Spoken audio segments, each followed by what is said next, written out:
വേദിയിലിരിക്കുന്ന എൻ്റെ പ്രിയപ്പെട്ട കാവ്യ സാഹിത്യ കുതികളായ സുഹൃത്തുക്കൾ, എഴുത്തുകാർ, കലാകാരന്മാർ, പ്രിയപ്പെട്ടവരെ, മുരളീധരൻ പുന്നേക്കാട്ട് ഈ പാവങ്ങളെ കുറിച്ച് സംസാരിക്കേണ്ട കാര്യം പറഞ്ഞപ്പോൾ എനിക്ക് വളരെ കൗതുകകരമായി തോന്നി. കാര്യം, ഞാൻ ജീവിതത്തിൽ ആദ്യമായി വായിച്ച വേൾഡ് ക്ലാസിക് എന്ന് പറയുന്നത് പാവങ്ങളാണ്.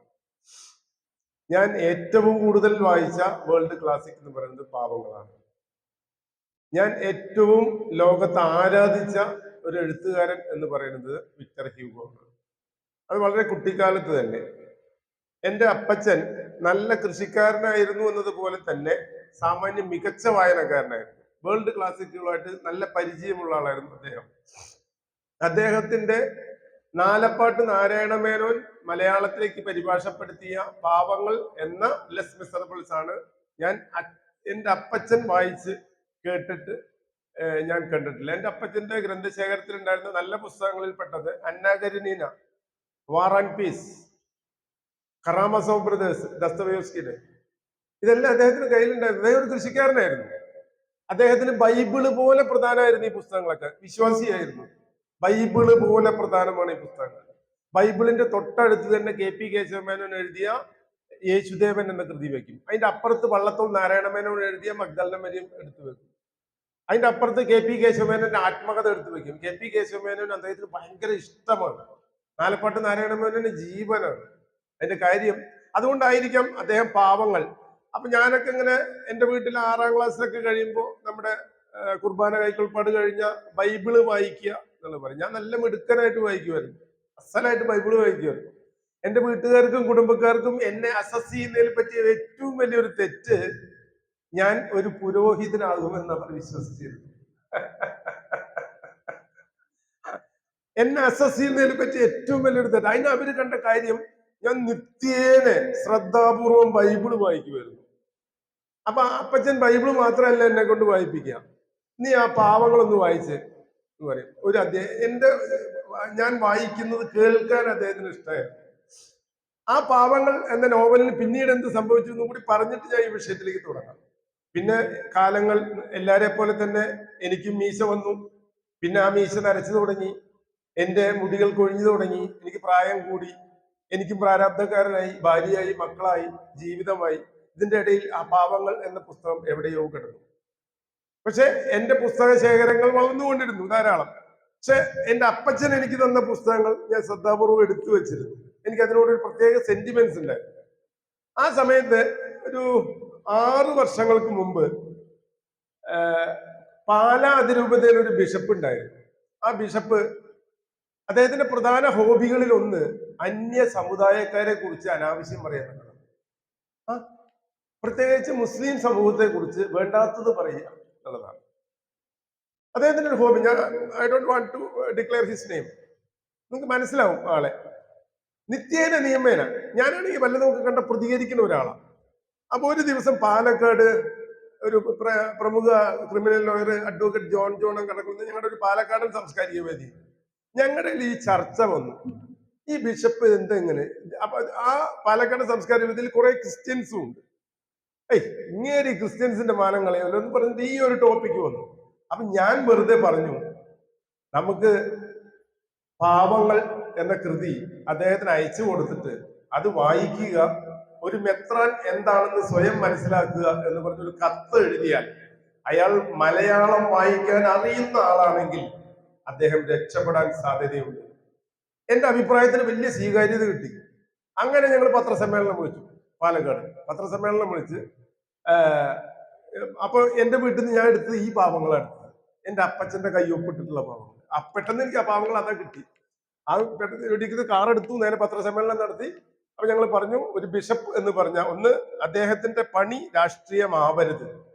അദ്ദേഹത്തിന്റെ ശിരസിലിരിക്കുന്ന മുദ്രക്കോൽ അദ്ദേഹത്തിന്റെ അജഗണങ്ങൾക്ക് ആത്മീയ ഉന്നതി പകർന്നു കൊടുക്കേണ്ടതാണ്, ദ്വേഷം സൃഷ്ടിക്കേണ്ടതിനുള്ളതല്ല. രാഷ്ട്രീയം അദ്ദേഹത്തിന്റെ വഴിയാകണമെങ്കിൽ അദ്ദേഹം ആ മുദ്രിതമായ അടയാളങ്ങൾ മാറ്റിവെച്ച് അദ്ദേഹം രാഷ്ട്രീയ കക്ഷികളിൽ മെമ്പർഷിപ്പ് എടുക്കുകയാണ് വേണ്ടത്. അപ്പോ ഇതിന്റെ പ്രശ്നം, അദ്ദേഹത്തിന് ഒരു ബിഷപ്പ് ആരാണെന്ന് മനസ്സിലാവുന്നില്ല.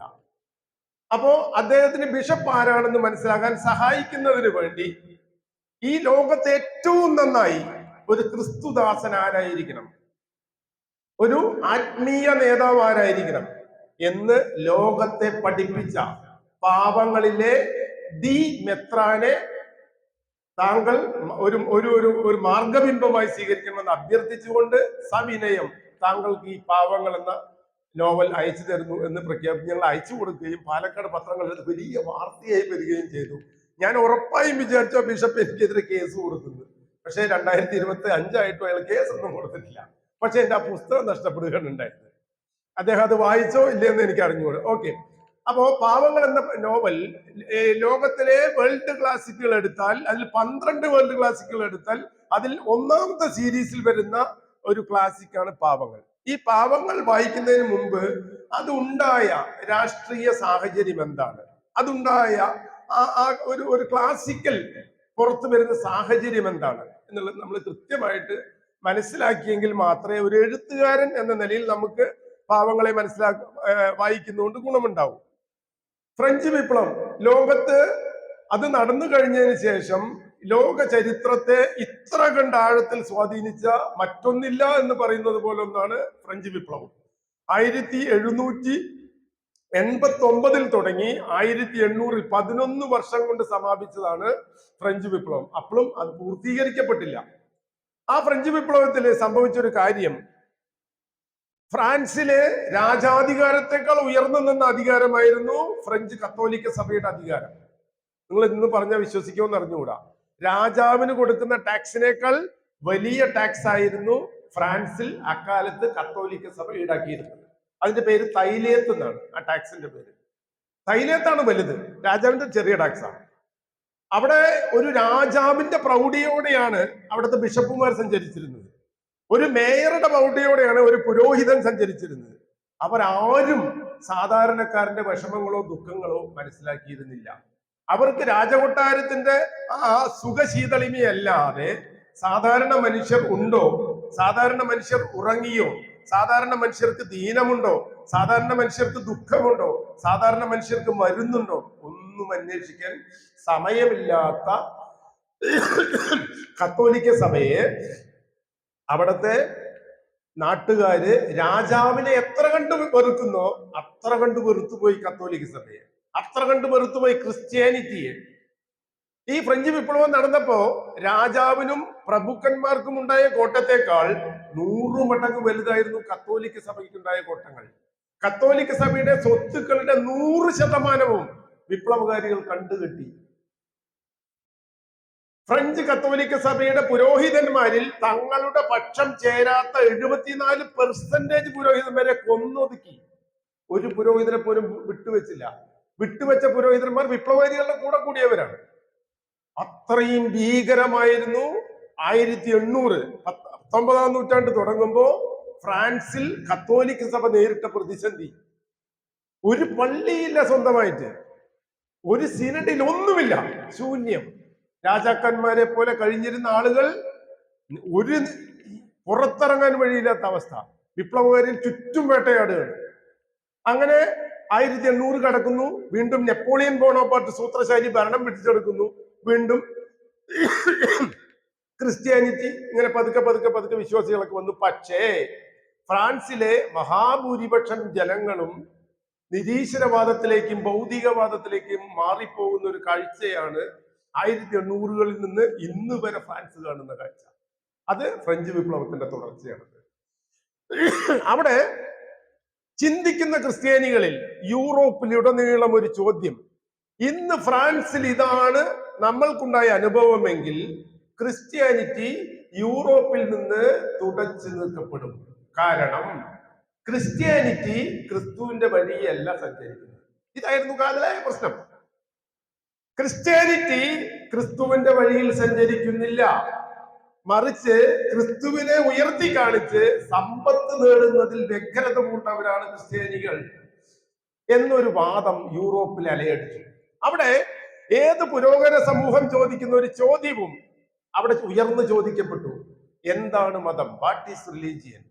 എന്താണ് മതം? അത് ആചാരമാണോ അതോ അത് മൂല്യമാണോ? ആ ചോദ്യം അവിടെ മാത്രമല്ല ഉയർന്നത്. ഇവിടെ സ്വാമി വിവേകാനന്ദനും ശ്രീനാരായണ ഗുരുവും ഒക്കെ ഹിന്ദു സമൂഹത്തിൽ ഉയർത്തിയ ചോദ്യം അത് തന്നെയാണ്. വക്കം അബ്ദുൽ ഖാദർ മൗലിയെ പോലുള്ള ഇസ്ലാമിക നവോത്ഥാനവാദികൾ കേരളത്തിൽ ഉയർത്തിയ ചോദ്യം അത് തന്നെയാണ്. മതം എന്ന് പറയുന്നത് മൂല്യമാണോ, മതം എന്ന് പറയുന്നത് ആചാരമാണോ? അപ്പൊ ക്രിസ്ത്യാനിറ്റിയോട് ഒരു ചോദ്യമേ ഉള്ളൂ. നിങ്ങള് കുരിശ് വരയ്ക്കുന്നു, പ്രാർത്ഥിക്കുന്നു, ബൈബിള് വായിക്കുന്നു, മെഴുകുതിരി കത്തിക്കുന്നു, പള്ളിയിൽ പോകുന്നു, പറ്റുമെങ്കിൽ കുറെ കാശെടുത്ത് ജെറുസലേമിൽ പോകുന്നു. ഇതാണോ ക്രിസ്ത്യാനിറ്റി?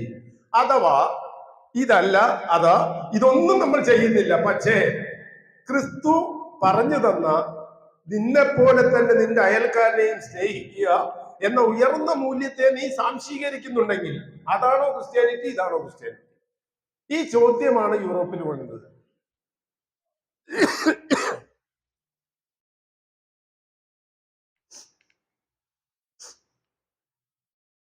അത് എല്ലാ മതങ്ങളിലും. ഒരു മതം എവിടെ നശിക്കുന്നു എന്ന് മനസ്സിലാക്കി വളരെ വളരെ വളരെ വളരെ സിമ്പിളാണ്. മതം എവിടെ ആചാരങ്ങളിൽ നിബദ്ധമായി നിൽക്കുന്നുവോ, മൂല്യങ്ങളെ കൈവിടുന്നുവോ, ആ മതത്തിന്റെ കാര്യം തീരുമാനാവും. നിങ്ങൾ എന്തുകൊണ്ട് തടുത്താലും നിൽക്കില്ല. ലോക ചരിത്രം കാണിച്ചു തന്നിട്ടുള്ളതാണ്.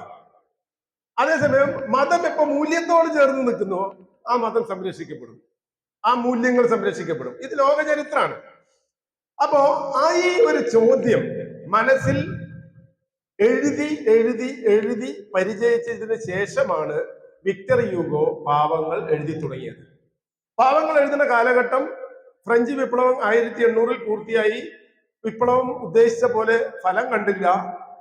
വീണ്ടും രാജഭരണം വന്നു. നെപ്പോളിയൻ ബോണപ്പാർട്ടിന്റെ ഭരണം വന്നു. നെപ്പോളിയൻ സെക്കൻഡ് വന്നു, തേർഡ് വന്നു. ഇങ്ങനെ പോയിക്കൊണ്ടിരിക്കുന്ന ഘട്ടത്തില് 1845 ആണ് വിക്ടർ ഹ്യൂഗോ പാവങ്ങൾ എന്ന ഈ മഹാനോവലിന്റെ എഴുത്തിലേക്ക് കടക്കുന്നത്. 3 വർഷം കൊണ്ട് എഴുത്ത് പൂർത്തിയാക്കുകയും 1848 ബ്രസൽസിൽ നിന്നും പാരീസിൽ നിന്നും 2 തലത്തിൽ നിന്നാണ് പ്രസിദ്ധീകരിച്ചത്. അതിന്റെ അറിവ് ശരിയാണെങ്കിൽ ആ കാലത്ത് 1848 പ്രസിദ്ധീകരണം നടത്തിയ ദിവസം 6000 കോപ്പി വിറ്റഴിച്ച പുസ്തകമാണ് ഒരു ദിവസം. നിങ്ങൾ ആലോചിക്കണം, പത്രങ്ങളില്ല, മീഡിയ ഇല്ല, പരസ്യമില്ല, ഒന്നുമില്ല. മനുഷ്യര് പറഞ്ഞാൽ നമ്മുടെ വിക്ടർ ഹ്യൂഗോ ഭയങ്കരമായിട്ടുള്ള ഒരു പുസ്തകം ഇറക്കിയിട്ടുണ്ട്.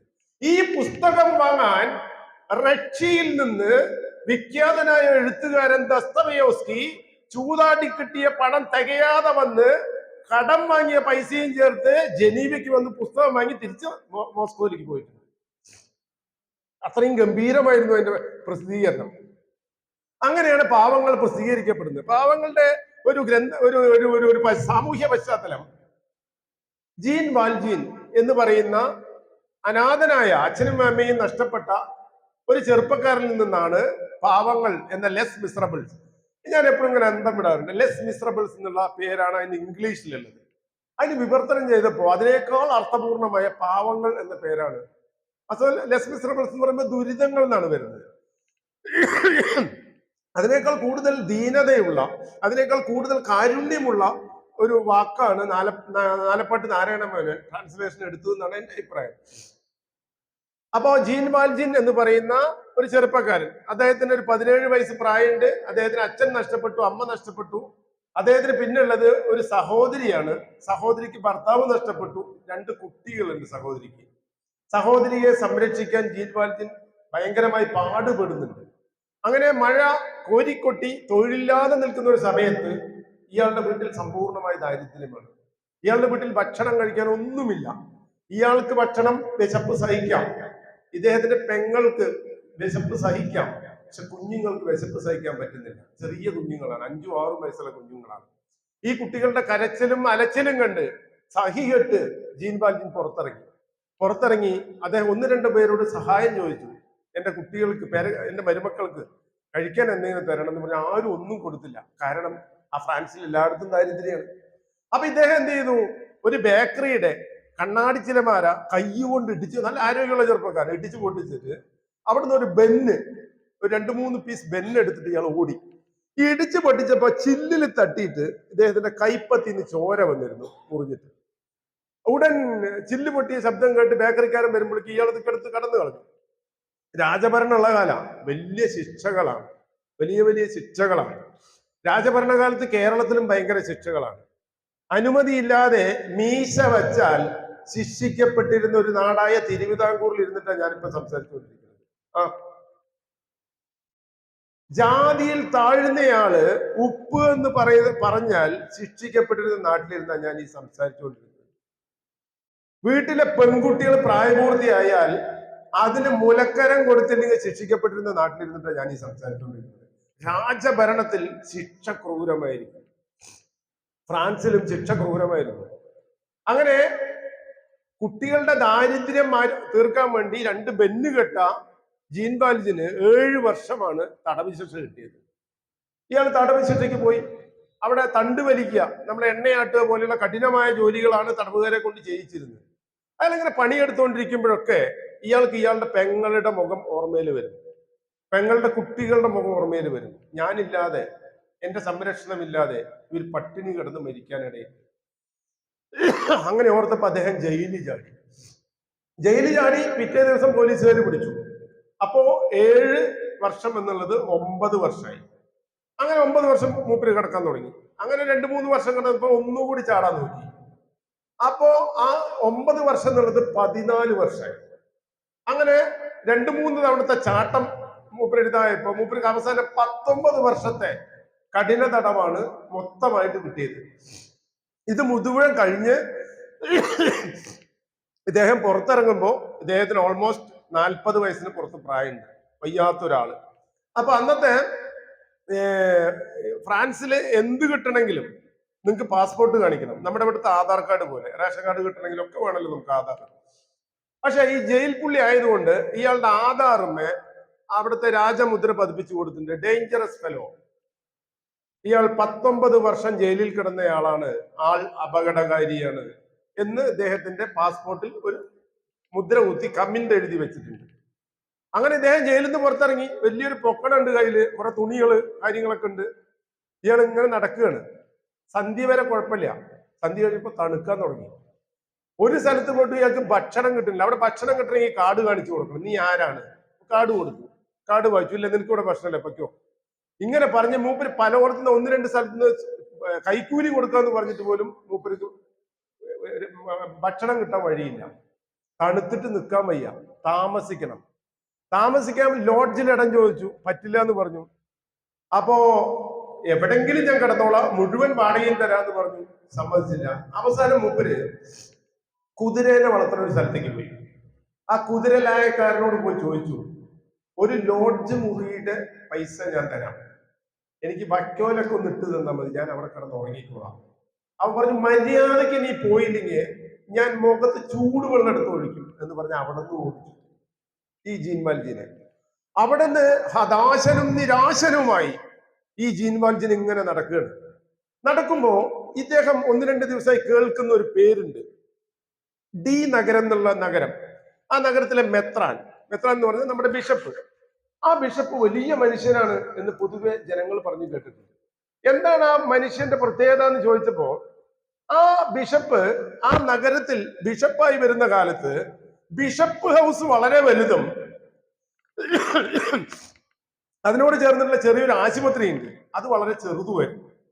ഇദ്ദേഹം അവിടെ ചാർജ് എടുത്തപ്പോൾ ഇദ്ദേഹം പറഞ്ഞു, വലിയ ബിഷപ്പ് ഹൗസ് ആശുപത്രിക്ക് കൊടുത്തേക്കൂ, ഈ ചെറിയ സ്ഥലത്ത് ഞാൻ താമസിച്ചോളാം എന്ന് ഇദ്ദേഹം പറഞ്ഞിരുന്നു. അവിടെ ബിഷപ്പിന് വാഹനം ഉപയോഗിക്കാം, അല്ലെങ്കിൽ കുതിരവണ്ടി പൂട്ടി ഉപയോഗിക്കാം. പക്ഷെ ഇദ്ദേഹം പറഞ്ഞു, വേണ്ട, ഞാൻ കഴുതപ്പുറത്ത് യാത്ര ചെയ്തോളാം. അങ്ങനെ ഇദ്ദേഹം കഴുതപ്പുറത്ത് യാത്ര ചെയ്യുമ്പോൾ ഡി നഗരത്തിലെ വിശ്വാസികൾ കളിയാക്കി, കഴുതപ്പുറത്ത് ഒരു മെത്രാൻ. അപ്പൊ ഇദ്ദേഹം പെട്ടെന്ന് പറഞ്ഞു, ശരിയാണ്, കഴുതപ്പുറത്ത് യാത്ര ചെയ്തിട്ടുള്ളത് യേശുക്രിസ്തുവാണ്, ഞാനതിന് യോഗ്യനല്ല, ഞാൻ നടന്നോളാം. ഇത്രയും എളിമയും ഇത്രയും വിശുദ്ധിയും ഇത്രയും നൈതികമായ ഒരു ജീവിതം നയിക്കുന്നവനായ ഒരാളായിരുന്നു ഈ ബിഷപ്പ്. ബിഷപ്പിന് സഹായത്തിന് മറ്റ് ഭൃത്യന്മാരില്ലാത്തത് കൊണ്ട് ബിഷപ്പിന്റെ ഒരു സഹോദരിയാണ് ബിഷപ്പിനെ അസിസ്റ്റ് ചെയ്യാൻ വേണ്ടിയിട്ട് ഈ മന്ദിരത്തിൽ നിന്നിരുന്നത്. അവസാനം പ്രതീക്ഷയോടുകൂടി ജീൻ വാൽജിൻ ഈ ബിഷപ്പ് ഡി നഗരത്തിലെ ബിഷപ്പിന്റെ വാതിലിൽ മുട്ടി. ബിഷപ്പ് വാതിൽ തുറന്നു. പലരും ആദ്യം ചോദിക്കും, നിന്റെ പാസ്പോർട്ട്, അയാൾ ചോദിക്കുമെന്ന് കരുതി, പക്ഷെ ബിഷപ്പ് ചോദിച്ചേ ഇല്ല. എന്താണ്? അപ്പൊ പറഞ്ഞു, എനിക്ക് വിശക്കുന്നുണ്ട്. ശരി, കടന്നു വരൂ. എനിക്ക് താമസിക്കാനായിട്ട് പറഞ്ഞു. അതെനിക്ക് മനസ്സിലായി. വരാൻ പറഞ്ഞു. അദ്ദേഹത്തോട് ഇരിക്കാൻ പറഞ്ഞു. അദ്ദേഹത്തോട് ഇരിക്കൊണ്ട് ഇദ്ദേഹത്തിന്റെ ഒരു കാര്യവും ചോദിച്ചില്ല. ഇദ്ദേഹത്തിന്റെ സഹോദരിയോട് ഭക്ഷണം ശരിയാക്കാൻ പറഞ്ഞു. ഭക്ഷണത്തിന് ഉടനടൻ സൂപ്പുകള്, ബ്രെഡുകള്, കാര്യങ്ങളെല്ലാം ശരിയാക്കിക്കൊണ്ടിരുന്നു. ഉടൻ സഹോദരിയോട് പറഞ്ഞു അയാൾക്ക് നല്ലൊരു കിടപ്പുമുറി ശരിയാക്കാൻ പറഞ്ഞു. അദ്ദേഹം വേറൊരു കിടപ്പുമുറി ശരിയാക്കി. നല്ല ഭക്ഷണം അടുത്തിരുന്ന് കഴിപ്പിച്ചു. ബിഷപ്പും സഹോദരിയും ഇദ്ദേഹവും കൂടി ഇരുന്ന് ഭക്ഷണം. അതില് ജീൻ വാൽജിനെ അസ്വസ്ഥനാക്കുന്ന ഒരു ഘടകം, അയാൾ വിചാരിക്കും ബിഷപ്പ് ഇപ്പൊ ചോദിക്കും ഞാൻ ആരാണ്, ഇപ്പൊ ചോദിക്കും ഞാൻ ആരാണെന്ന്. ബിഷപ്പ് ചോദിക്കുന്നേ ഇല്ല. ബിഷപ്പ് ദൈവത്തിന്റെ, ക്രിസ്തുവിന്റെ മഹത്വത്തെ കുറിച്ച് ഓർമ്മിപ്പിച്ചുകൊണ്ടിരിക്കുകയാണ്. നിങ്ങൾ ആരാണെന്നുള്ളൊരു ചോദ്യം പോലും ഇല്ല. ഭക്ഷണം കഴിഞ്ഞു, സമാധാനത്തോടെ കിടന്നുറങ്ങാൻ പറഞ്ഞു. സഹോദരി ഒരു മുറിയിലേക്ക് പോയി, ബിഷപ്പ് ഒരു മുറിയിലേക്ക് പോയി. ജീൻ വാൽജിൻ സ്വന്തമായ ഒരു മുറിയിൽ പോയി കിടന്നുറങ്ങിക്കൊള്ളാൻ പറഞ്ഞു. അന്ന് രാത്രി മറഞ്ഞു കിടന്നു. നമുക്കറിയാം, നമ്മുടെ ജീവിത സാഹചര്യങ്ങളാണ് ഒരു മനുഷ്യനില് ഒട്ടനവധി കാര്യങ്ങളെ നിശ്ചയിക്കുന്നത്. അതുകൊണ്ടാണ് രണ്ട് ഇഴപിരിയാത്ത സുഹൃത്തുക്കളായിരിക്കും. രണ്ടുപേരും ചിലപ്പോൾ ഡിഗ്രി കഴിഞ്ഞിട്ടുണ്ടാവാം. ഒരാള് ഒരു സ്കൂളിൽ ക്ലാർക്കായി പോയിട്ടുണ്ടാവാം. രണ്ടാമത്തെ ആള് ഒരു ചുമട്ട് തൊഴിലാളിമാരുണ്ടാവാം. എല്ലാവരും അങ്ങനെയാണെന്നല്ല, ജീവിത സാഹചര്യത്തിന്റെ കാര്യമാണ് പറഞ്ഞത്. ഈ ചുമട്ട് തൊഴിലാളി ഒരു ദിവസം 1500 രൂപ സമ്പാദിക്കുന്ന വകയിൽ 45,000 രൂപ മാസം സമ്പാദിക്കുന്നുണ്ടാവാം. പക്ഷെ സ്കൂളിലെ ക്ലാർക്ക് 23,000 രൂപ സമ്പാദിക്കുന്നുണ്ടാവുള്ളൂ. ഉറപ്പായിട്ടും നമുക്ക് പറയാം മെച്ചപ്പെട്ട ജീവിതം നയിക്കുന്ന ആള് ഈ ക്ലാർക്കായിരിക്കും. കാരണം ക്ലാർക്കിന്റെ ചുറ്റുമുള്ള ലോകത്ത് നിന്നാണ് അദ്ദേഹത്തിന് മനസ്സുടക്കിയിരിക്കുന്നത്. അദ്ദേഹം തന്റെ പ്രൊഫസർമാർ ജീവിക്കുന്നതും തന്റെ പ്രിൻസിപ്പാൾ ജീവിക്കുന്നതുമായ ജീവിത സാഹചര്യം കണ്ട് അവിടേക്ക് എത്താനാണ് ശ്രമിക്കുന്നത്. അദ്ദേഹം ഇൻഫർമേഷൻ സ്വീകരിക്കുന്നതൊക്കെ ഇവിടെ നിന്നാണ്. ചുമട്ടുകാരൻ ഇൻഫർമേഷൻ സ്വീകരിക്കുന്ന അദ്ദേഹത്തെക്കാൾ നിലവാരം കുറഞ്ഞ ആളിൽ നിന്നാണ്. അതുകൊണ്ട് അദ്ദേഹത്തിന് കയ്യിൽ പൈസ നിൽക്കാനുള്ള സാഹചര്യം വളരെ കുറവായിരിക്കും. മനുഷ്യന്റെ ഭൗതിക സാഹചര്യം അവന്റെ ജീവിത സാഹചര്യത്തെ രൂപപ്പെടുത്തുന്നു എന്നുള്ളത് സോഷ്യോളജിയുടെ അടിസ്ഥാന പ്രമാണമാണ്. അങ്ങനെ സുഖമായി ഉറങ്ങിയ ജീൻ വാൽജിൻ രാത്രിയുടെ ഏതോ യാമങ്ങളിൽ ഉണർന്നു. കാലങ്ങളായി അയാൾ തടവ് ശിക്ഷ അനുഭവിക്കുമ്പോൾ ഇടപെട്ടിരുന്നത് മുഴുവൻ മോഷ്ടാക്കളുടെ അടുത്താണ്. അദ്ദേഹം ഉണർന്ന് ചുറ്റും നോക്കി. ഇതൊരു ബിഷപ്പിന്റെ ബംഗ്ലാവാണ്. ചുറ്റുമുള്ളത് മുഴുവൻ നല്ല വെള്ളി കൊണ്ടുള്ള പാത്രങ്ങളാണ്, വെള്ളി കൊണ്ടുള്ള മെഴുകുതിരിക്കാലുകളാണ്. ഇത് മുഴുവൻ കടത്തിയാൽ, ഇത് വിറ്റാൽ തനിക്ക് നല്ലൊരു പൈസ സമ്പാദിക്കാൻ കഴിയും എന്ന് ജീൻ വാൽജിൻ തീരുമാനിക്കുകയും ആ പുലർച്ചയോടുകൂടി അവിടെയുള്ള വെള്ളിക്കാലുകളെല്ലാം പെറുക്കി ഒരു സഞ്ചിയിലാക്കി ജീൻ വാൽജിൻ അവിടുന്ന് കടന്നു കളയുകയും ചെയ്തു. ബിഷപ്പ് ഉണർന്നപ്പോ ബിഷപ്പിന് കാര്യം മനസ്സിലായി. പക്ഷെ ബിഷപ്പ് ഒന്നും ചെയ്തില്ല. നേരത്തെ നീ ആരാണ് എന്ന് ചോദിക്കാത്തത് പോലെ തന്നെ ഇത് മോഷ്ടിച്ചത് ജീൻ വാൽജിനാണെന്ന് മനസ്സിലാക്കുകയും ഒന്നും ചെയ്യാൻ തയ്യാറാവാതെ മിണ്ടാതിരുന്നു.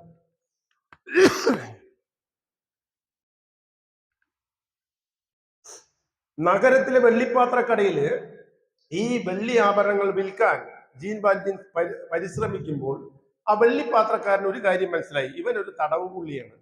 ശരീരത്തിന്റെ ലുക്ക് കണ്ടാൽ അറിയാം. ഇത്രയും വെള്ളിപ്പാത്രങ്ങൾ ഇവന്റെ കയ്യിൽ വരാൻ ഒരു സാധ്യതയുമില്ല. അവൻ എവിടെ നിന്നോ മോഷ്ടിച്ചതാണ്. അപ്പൊ അയാൾ വെള്ളിപ്പാത്രങ്ങളിൽ സൂക്ഷിച്ചു നോക്കിയപ്പോൾ ബിഷപ്പിന്റെ മുദ്രകളുണ്ട്. ഉടൻ അയാൾ ജീൻ വാൽജിനെ തടഞ്ഞു വെക്കുകയും പോലീസിൽ ഏൽപ്പിക്കുകയും ചെയ്തു. പോലീസ് അവിടെ നിന്ന് ഈ ജീൻ വാൽജിനെയും കൊണ്ട് ബിഷപ്പിന്റെ അവിടെ പോയി. ബിഷപ്പിനോട് ചോദിച്ചു, ഈ വെള്ളിപ്പാത്രങ്ങൾ താങ്കളുടേതാണോ? ബിഷപ്പ് പറഞ്ഞു, അതെ. ഇത് ഇയാൾ ഇവിടെ നിന്ന് മോഷ്ടിച്ചതല്ലേ? ബിഷപ്പ് പറഞ്ഞു, അല്ല. പിന്നെ ഞാൻ കൊടുത്തതാണ്. അതിന് ഈ കള്ളനെ നിങ്ങൾക്ക് അറിയാമോ? അയാൾ കള്ളനല്ല, അയാൾ എന്റെ സഹോദരനാകുന്നു. ഇതാണ് ആ ബിഷപ്പ് പറഞ്ഞ ഉത്തരം. ആ ഉത്തരത്തിൽ തകർന്നുപോയി ജീൻ വാൽജിൻ. ജീൻ വാൽജിൻ എന്ത് ചെയ്യണം എന്നറിയില്ല. പോലീസുകാരോട് പോകാൻ ആവശ്യപ്പെട്ട ബിഷപ്പ് ജീൻ വാൽജിനോട് വിശ്രമിക്കാൻ ആവശ്യപ്പെട്ടു. അവസാനം ജീൻ വാൽജിനോട് പറഞ്ഞു, നിന്റെ പാപങ്ങൾ മുഴുവൻ ഞാൻ ഏറ്റെടുത്തിരിക്കുന്നു. നീ നല്ല മനുഷ്യനായി, മനുഷ്യരോട് കരുണ കാണിച്ച് നല്ല മനുഷ്യനായി ജീവിക്കുക, പൊയ്ക്കോളൂ എന്ന് പറഞ്ഞ് അവിടുന്ന് പറഞ്ഞു വിട്ടു. പക്ഷെ പറഞ്ഞു വിടുമ്പോഴും, അതായത് നമ്മളൊരു കുറ്റത്തിൽ വീഴുമ്പോൾ ആ കുറ്റത്തിൽ നമുക്ക് കരകയറാനുള്ള ദുഃഖത്തെ ഞാൻ മദ്യപിച്ച് ശീലമുള്ള ആളാണെന്ന് വിചാരിക്കുക. ആ മദ്യത്തിൽ നിന്ന് നമുക്ക് ഇത് ചെയ്യുമ്പോൾ നമ്മുടെ ഈഗോന്റെ ക്ലാഷും ഇത് ഒഴിവാക്കിയ ഞാൻ മോശക്കാരനാവും, അങ്ങനെ മനുഷ്യ സഹജമായ ഒരുപാട് പ്രശ്നങ്ങളുണ്ട്. ഈ കള്ളൻ എന്ന് പറയുന്നത് ഒരു സൈക്കോ ആണ്. നിങ്ങളൊരു കള്ളനാവുന്നതോട് കൂടിയിട്ട് ഒരു സൈക്കോ ആയി തീരുകയാണ്. അപ്പൊ ഇയാൾക്ക് ഈ മോഷണത്തിൽ നിന്ന് പിരിയണമെന്നുണ്ട്. കാരണം അത്ര ശക്തിയിലുള്ള ഇഞ്ചക്ഷനാണ് ഈ ബിഷപ്പ് കൊടുത്തിരിക്കുന്നത്. പക്ഷെ ഈ കള്ളത്തരം ഇയാളുടെ രക്തത്തിൽ ഇങ്ങനെ അലിഞ്ഞുകൂടിയിരിക്കുകയാണ്. അത് വിടാനും ഇയാൾക്ക് കഴിയുന്നില്ല. ഒരു മയക്കുമരുന്നിന്റെ ഒരു പിടിമുറുക്കം പോലെ, മദ്യത്തിന്റെ പിടിമുറുക്കം പോലെ ഇയാൾക്ക് ഈ മോഷണം രക്തത്തിൽ അലിഞ്ഞു കിടക്കുക. അത് ഇദ്ദേഹം ഈ ഹ്യൂഗോ വരച്ച് കാണിക്കുന്ന അടുത്ത പോയിന്റ് ഉണ്ട്. നമ്മുടെ വലിയൊരു ഇടവഴി, ആ ഇടവഴിയിൽ ഇതേ മാറാപ്പ്, ഈ വെള്ളി മാറാപ്പൊക്കെ കൊണ്ട് ജീൻ വാൽജിൻ ഒരു തണലത്ത് ഇങ്ങനെ കിടക്കുക. അപ്പൊ ഒരു നാടോടി ചെറുക്കൻ, അവന്റെ കയ്യിൽ 1-2 ചില്ലറ പൈസയൊക്കെ ഉണ്ട്. അവൻ ഈ പൈസ മുകളിലേക്ക് ഇടുക, താഴത്തേക്ക് വീഴ്ത്തുക, അതിൽ ടൈയോ ഹെഡോ ടൈലോ നോക്കി കളിച്ചുകൊണ്ടിരിക്കുകയാണ്. അപ്പൊ ഈ ജീൻ വാൽജിൻ അവനെ തന്നെ ശ്രദ്ധിച്ചു നോക്കുകയാണ്. ആ പഴയ കള്ളന്റെ ഒരു ഇൻഫ്ലുവൻസ് ഉണ്ട് ഇയാളില്. ആരുമില്ല, വിജനമായ വഴി. അവൻ കളിച്ചുകൊണ്ടിരിക്കുമ്പോ അവൻ പയ്യനാ, കുഞ്ഞു പയ്യനാ, ഒരു നാടോടി ബാലൻ. അവൻ ഇയാളെ ശ്രദ്ധിക്കുന്നില്ല.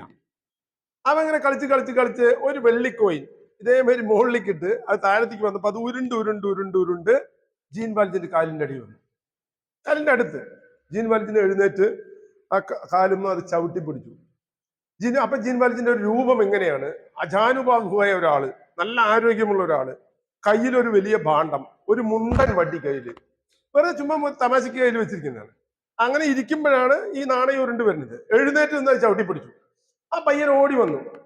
പയ്യൻ ഇങ്ങനെ കാലുമേക്ക് നോക്കി, ചേട്ടാ കോയിൻ. ഒന്നും മിണ്ടാണ്ട് ജീൻ വാൽജിൻ ഇങ്ങനെ നിന്നു. ചെക്കൻ വന്നിട്ട് ഇങ്ങനെ തള്ളി നോക്കാൻ നിന്നു. ഡാ എന്ന് വിളിച്ചു ജീൻ വാൽജിൻ. ആ പയ്യൻ പേടിച്ചു, വടി ഇങ്ങനെ എടുത്ത് ഓടടാ എന്ന് പറഞ്ഞു ജീൻ വാൽജിൻ. ആ പയ്യൻ ഓടിയതിനു ശേഷം ജീൻ വാൽജിൻ ആ പൈസ എടുക്കാമെന്നാണ് വിചാരിക്കുന്നത്. പക്ഷെ അവിടെ അതാണ് എഴുത്തുകാരന്റെ ഒരു മാന്ത്രികത എന്ന് പറയുന്നതാണ്. വിക്ടർ ഹ്യൂഗോ പറയുന്നത് ആ നാണയത്തിലേക്ക് തുറിച്ചു നോക്കിയ ജീൻ വാൽജിൻ വിറച്ചു പോയി എന്നാ പറയുന്നത്. അതിന്റെ സൂര്യശോഭയുടെ തിളക്കം ഇയാളുടെ ആത്മാവിനെ നോവിച്ചു എന്നുള്ളതാണ്. അവിടുന്ന് ആ കുഞ്ഞ് കരഞ്ഞുകൊണ്ട് ഓടുകയാണ്. അവന്റെ കരച്ചിൽ ഇവന്റെ ഹൃദയത്തിൽ പ്രതിധ്വനിച്ചുകൊണ്ടേയിരുന്നു. ഞാൻ എന്തൊരു മഹാപാപിയാണ് എന്ന് ജീൻ വാൽജിൻ ആദ്യമായി ചിന്തിക്കുന്ന അവിടെ നിന്നാണ്. ഇയാൾക്ക് ഇത്രയും തിക്താനുഭവങ്ങൾ ഉണ്ടായി. പക്ഷെ അവിടെ നിന്ന് ഒരു ദൈവദൂതനെ പോലെ ബിഷപ്പ് അയാളെ രക്ഷിച്ചു. അല്ലെങ്കിൽ വീണ്ടും കാരാഗ്രഹമാണ് ഇയാൾക്ക്. പക്ഷെ ആ അനുഭവം പോലും തരുന്നില്ല. ചെറിയൊരു വെള്ളിക്കാശിന് വേണ്ടിയിട്ട് വീണ്ടും ഇയാളുടെ ഉള്ളിലെ കള്ളൻ കിടന്ന് കറങ്ങുകയാണ്. ഇവിടെ മനുഷ്യനെ വളരെ സൂക്ഷ്മമായി പഠിക്കുകയാണ് ഹ്യൂഗോ, വളരെ സൂക്ഷ്മമായി പഠിക്കുകയാണ്. അവിടെ നിന്ന് പറയുന്നത് ആ കുഞ്ഞിന്റെ കരച്ചില് ജീൻ വാൽജിന്റെ പല കരച്ചിലുകളായിട്ട് അത് മിക്സ് ചെയ്യുന്നുണ്ട്. വിശന്ന് ഇവന്റെ പെങ്ങന്റെ കുട്ടികൾ കരച്ചിലെ കരച്ചില്, ഇവന്റെ അച്ഛനും അമ്മയും മരിച്ചപ്പോ ഇവൻ കരഞ്ഞ കരച്ചില്, ഈ കരച്ചിലിനേക്കാളും ഭീകരവും ദയനീയവുമായ ഒരു കരച്ചിലിന് ഞാൻ കാരണക്കാരനായി എന്ന ഒരു വലിയ മനസാക്ഷിക്കുത്ത് ജീൻ വാൽജിൻ ഉണ്ടാക്കുകയും ജീൻ വാൽജിൻ ഓടിപ്പോയി എന്നാ പറയുന്നത്. യെസ്, എക്സാക്ട്ലി അയാൾ ഉപയോഗിക്കുന്ന വാക്കാണ് ഓടിപ്പോയി ജീൻ വാൽജിൻ. പിന്നെ ആ അധ്യായം അവിടെ അവസാനിക്കുകയാണ്. അവിടെ ജീൻ വാൽജിൻ എന്ന കുറ്റവാളി മരിച്ചു കഴിഞ്ഞു. ആ കുറ്റവാളി ജനിച്ചു. കുറ്റവാളി നിരന്തര സാഹചര്യങ്ങളിൽ കൂടെ കടന്നു. ആ കുറ്റവാളി മരിച്ചു. പിന്നെ ഉള്ള കട്ടുകിട്ടിയ സമ്പാദ്യങ്ങള്, ജയിലിൽ നിന്ന് സമ്പാദിച്ച സമ്പാദ്യങ്ങൾ എല്ലാം വച്ചുകൊണ്ട് അടുത്ത ഒരു നഗരത്തിൽ പുതിയ ഒരു പേരോട് കൂടിയിട്ട് ഒരു ചെറിയ തൊഴിൽശാല തുടങ്ങുകയാണ്.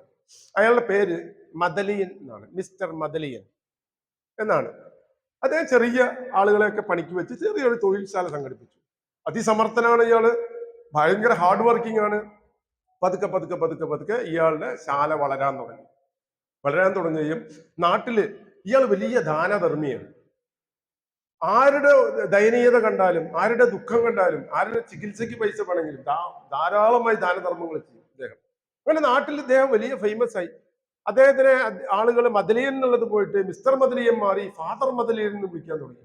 അപ്പൊ അവിടെ തെരഞ്ഞെടുപ്പ് വന്നു. ജനങ്ങളൊക്കെ കൂടി പറഞ്ഞു, മദലിയൻ സാർ താങ്കൾ മത്സരിക്കണം. അങ്ങനെ മദലിയൻ മത്സരിച്ചു. മദലിയൻ ജയിച്ചു. മദലിയൻ ജയിച്ചപ്പോ അങ്ങനെ വെറുതെ ജയിച്ചാൽ പോരാ, മേയർ ആവണം. മേയറായപ്പോ അദ്ദേഹം മേയർ മദലിയനായി മാറി. അങ്ങനെ ജീൻ വാൽജിന്റെ രാഷ്ട്രീയ ഒരു ജീവിതത്തിന്റെ ഒരു പ്രോസസ് കടന്ന് അദ്ദേഹം ഒരു സെക്കൻഡ് പ്രോസസ്സിലേക്ക് നീങ്ങുകയാണ്. അദ്ദേഹം മധ്യവയസ്ക്ക് കഴിഞ്ഞു. വയസ്സ് 50-55 പിന്നിട്ടുകൊണ്ടിരിക്കുന്ന ഒരു കാലം. ഇതിന്റെ ഒപ്പം പാരലായി മറ്റൊരാളെ വിക്ടർ ഹ്യൂഗോ വരച്ചു കാണിക്കുന്നുണ്ട്. ഇദ്ദേഹം 2-3 കുറ്റകൃത്യങ്ങൾ ചെയ്തിട്ടുണ്ട്. ഞാനൊരു കള്ളത്തരം, ഞാൻ ബാവാക്കാന്റെ ഒരു സാധനം മോഷ്ടിച്ചു. ബാവാക്ക എന്നോട് ക്ഷമിച്ചു. അത് ടെക്നിക്കലി. പക്ഷെ കുറ്റം ചെയ്തു, മോഷ്ടിച്ചു എന്നുള്ളത് അവിടെ നിൽക്കിയത് തന്നെയാണ്. ഒരു കുട്ടിയുടെ നാണയം തട്ടിയെടുക്കാൻ ശ്രമിച്ചു, അവ ഓടിയപ്പോ ഇയാളെ എടുത്തില്ല. But that is also A crime. ഈ രണ്ട് കുറ്റം ഇയാളിൽ നിൽക്കുന്നുണ്ട്. പിന്നെ ഇയാൾ ഒരു എക്സ് കോൺവിക്റ്റ് ആണ്. അപ്പൊ ഇയാളെ നിരീക്ഷിക്കുന്ന ഒരു പോലീസിന്റെ ഏജന്റ് ഉണ്ട്. ഈ ജിൻബാൽജിൻ വളരെ നൊട്ടോറിയസ് ആയ ഒരു ക്രിമിനലായി മാറിത്തീരാൻ സാധ്യതയുണ്ട്. ഇയാൾ രാജ്യത്തിന്റെ തലവേദനയാവാൻ സാധ്യതയുണ്ട് എന്ന് ജാബർ എന്ന് പറയുന്ന ഒരു പോലീസ് ഉദ്യോഗസ്ഥൻ ഇദ്ദേഹത്തിന്റെ പുറകെയുണ്ട്. അപ്പൊ അദ്ദേഹത്തിന് മനസ്സിലായി ഈ മിസ്റ്റർ മദലിയൻ എന്ന് പറയുന്ന ആള് പഴയ ജിൻബാൽജിൻ തന്നെയാണ്. ഈ മേയർ മദലിയൻ എന്ന് പറയുന്നതും മിസ്റ്റർ മദലിയൻ എന്ന് പറയുന്നതും ഒക്കെ ആ പഴയ കള്ളനാണ്. ഇയാൾ പുറകെ ഉണ്ട് ഇദ്ദേഹത്തിന്റെ. അങ്ങനെ ഇരിക്കുന്ന കാലത്ത് ഈ ജാബറിന്റെ ഒരു പ്രത്യേകത,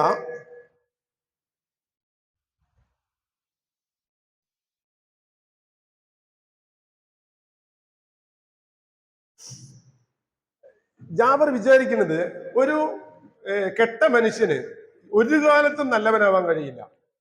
ഒരു കൊലയാളിക്ക് ഒരു കാരണവശാലും തിരുത്താൻ കഴിയില്ല. ഒരു അക്രമിക്ക് അക്രമത്തിന്റെ മാർഗം ഒരിക്കലും ഉപേക്ഷിക്കാൻ കഴിയില്ല. തിന്മ ചെയ്ത് പഠിച്ച ഒരാൾക്ക് നന്മയുടെ പാത സ്വീകാര്യമല്ല. അങ്ങനെ വിശ്വസിച്ച ഒരാളാണ് ജാബേർട്ട്.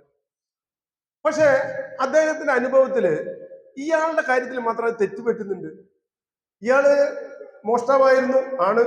കുറ്റവാളിയായിരുന്നു, ആണ്. ഏകാന്ത തടവ് അനുവദിച്ചിട്ടുണ്ട്, ആണ്. 19 കൊല്ലം ജയിലിൽ കിടന്നു. ബിഷപ്പിന്റെ വീട്ടിൽ നിന്ന് മോഷ്ടിച്ചിട്ടുണ്ട്, ഉണ്ട്. ആ കൊച്ചിനെ പേടിപ്പിച്ചിട്ടുണ്ട്, ഉണ്ട്. പക്ഷെ അയാൾ പൂർണ്ണമായും ആ പാത ഉപേക്ഷിച്ചും കഴിഞ്ഞു. അദ്ദേഹം അതിനേക്കാളൊക്കെ വലിയൊരു പാതയിലേക്ക് മാറിക്കൊണ്ടിരിക്കുകയാണ്.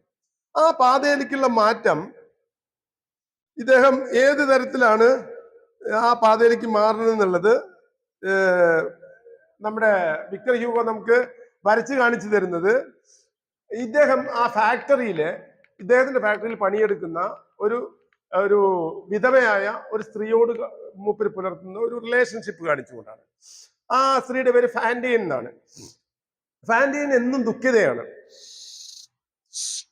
അപ്പൊ തൊണ്ടയ്ക്ക് കുറച്ച് കുഴപ്പമുണ്ട്, അതുകൊണ്ടാണ് ഈ എക്സസൈസുകളൊക്കെ ചെയ്യുന്നത്. പനി പിടിച്ച് കിടന്നിരുന്നു ഇടയിൽ. ആ ഫാൻഡിയന്റെ എന്നും ദുഃഖിതയാണ് ഫാൻഡിയൻ.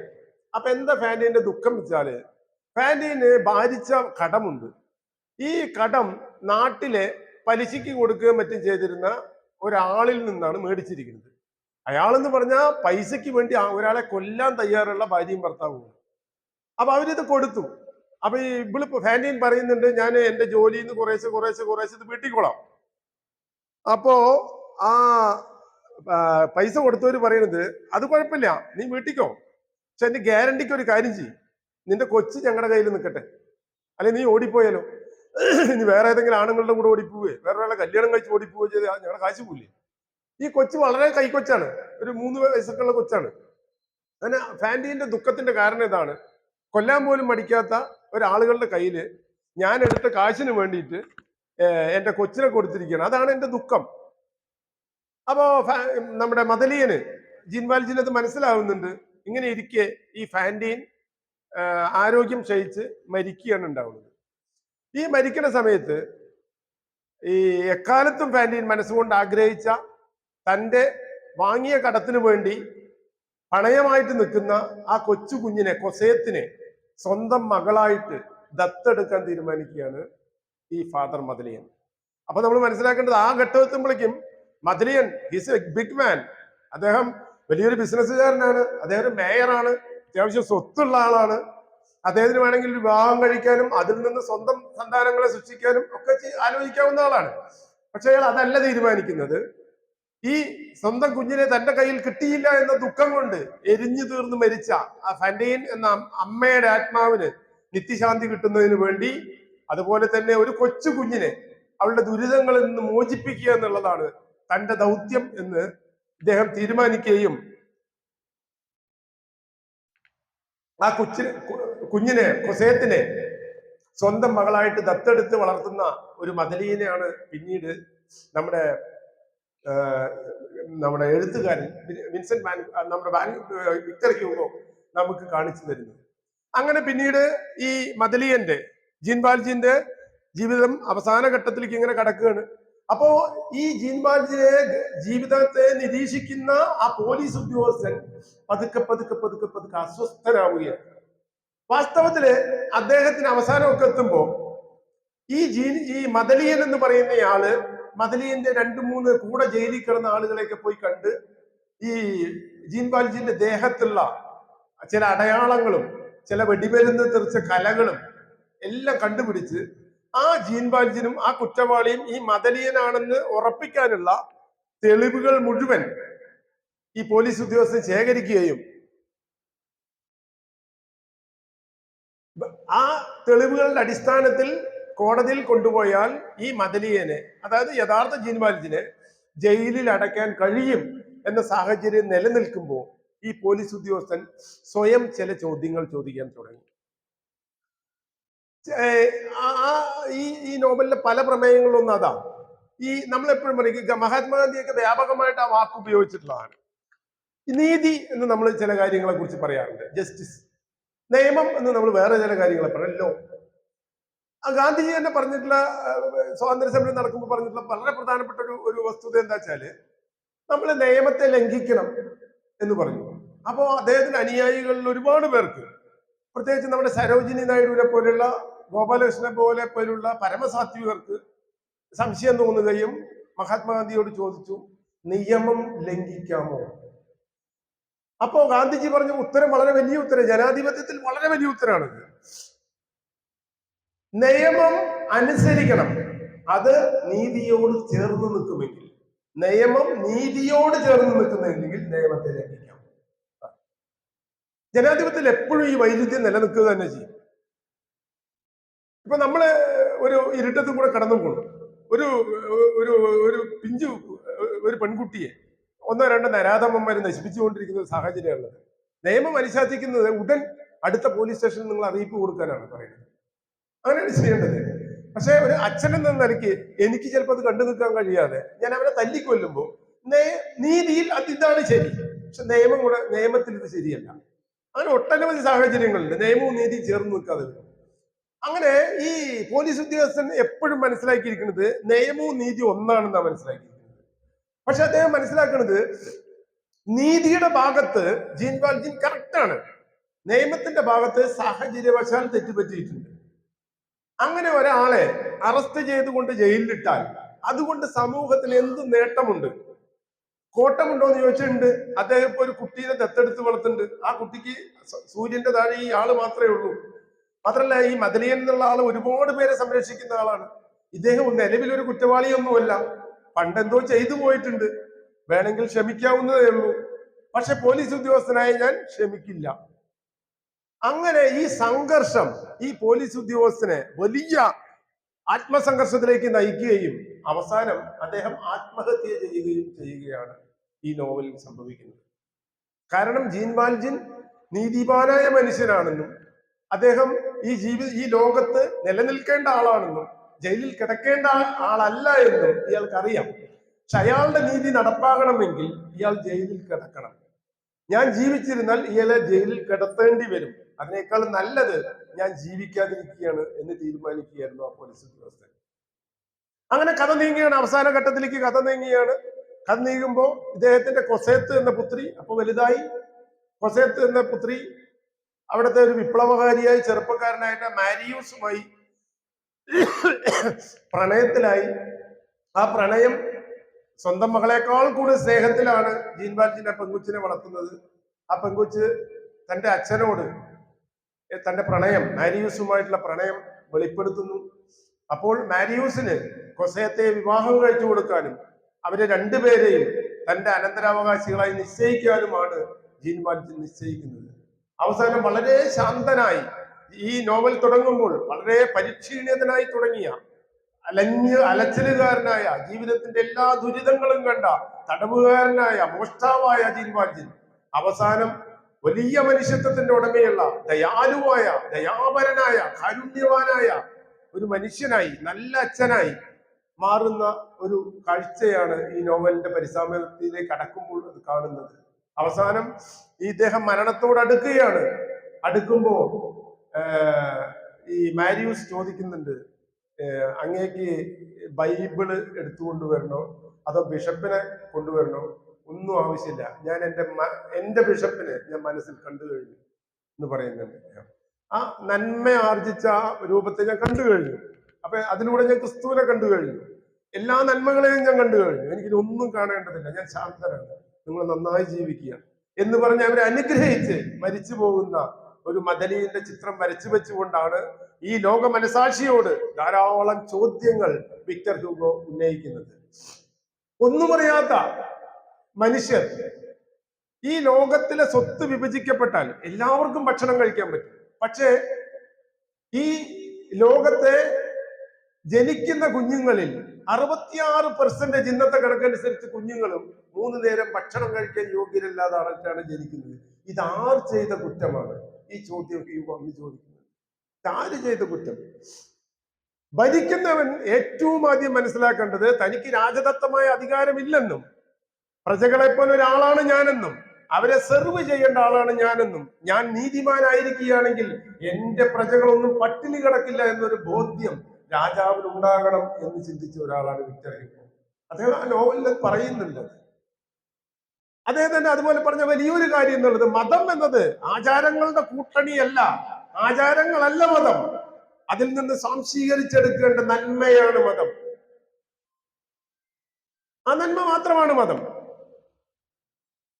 മതം പരിഷ്കരിക്കപ്പെടേണ്ടത് അതിന്റെ നന്മകളിലേക്ക് ആ മതത്തിനെ ആ ലൈനിലേക്ക് കൊണ്ടുവന്നുകൊണ്ടാണ് അതിനെ നമ്മൾ സ്വാംശീകരിച്ചെടുക്കേണ്ടത്.